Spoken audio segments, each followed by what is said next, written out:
It's time to take a look at what's happening around Wyoming for Monday, July 8th. I'm Wendy Corr, bringing you headlines from the Cowboy State Daily newsroom, brought to you by Wyoming Senior Olympics. On July 10th, you can help support senior athletes in Wyoming by participating in the Wyo Gives Day of Giving. The Yellowstone contract worker who injured a park ranger and was killed in a shootout on July 4th held a female hostage at gunpoint prior to his death. The gunman, Samson Fussner, who is 28 years old and from Florida, was an employee of Xanterra, a company offering hotel and other services within Yellowstone National Park. Cowboy State Daily's Claire McFarland acquired a recording of a Be on the Lookout notice aired on the Park County Dispatch system hours before the incident. What it alleges is that the shooter had taken a woman hostage and was threatening to go shoot up possibly a fireworks show. At some point, he also allegedly threatened suicide by cop, which is a phrase generally meaning you're going to engage or aggravate cops so that they kill you. The investigation into the incident is ongoing and under the jurisdiction of the FBI. Secretary of State Chuck Gray is already drawing lines in the sand when it comes to the 2026 Wyoming governor's race. At a political rally in Casper on Sunday, Gray said he's heard rumblings that Governor Mark Gordon may try to run for a third consecutive term in 2026. But Cowboy State Daily's Leah Wolfson reports that if Gordon tries that, Gray has said he won't certify his candidacy. This would be unusual, but not totally unprecedented in Wyoming history, as former Governor Ed Hurstler served 3 terms. But law has been put in place since that time that makes it so that a governor cannot serve more than 8 years in any 16-year period, which would appear to invalidate Gordon's effort. The Wyoming Constitution does not definitively clarify whether a governor can run for a third term or more in Wyoming, but it also doesn't outlaw it, and Gordon has said nothing publicly on the topic so far. Wyoming has its own money pit. It's called Anchor Dam, and it lies in the southwest corner of the Bighorn Basin.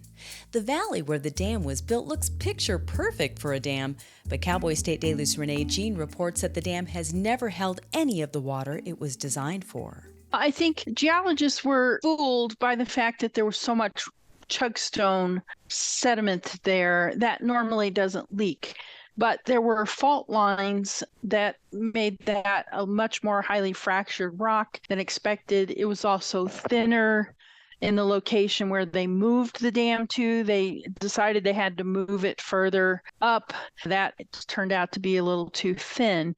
Then underneath, there's dolomite. That's a very soluble limestone. Anchor Dam is often pointed to as an example of wasteful government spending, but Jean says rather this project was an attempt to bring water to an arid part of the state that really needed it in order to prosper. I'll be back in just 15 seconds with more news. In southwest Wyoming, wide open space is waiting. This is how we explore it. In Rock Springs and Green River, Wyoming. Plan your adventure at explorewy.com.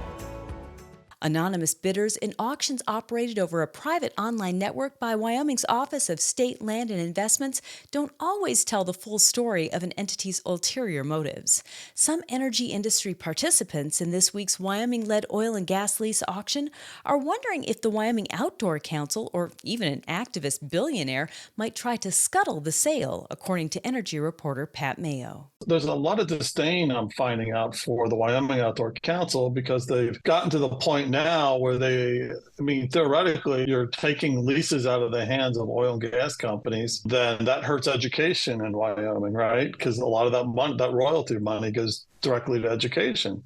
Last week, Wyoming Governor Mark Gordon signed an emergency order to implement changes in this week's auction to keep environmental activist groups like the Wyoming Outdoor Council from driving up bids and taking energy-rich properties out of the hands of developers.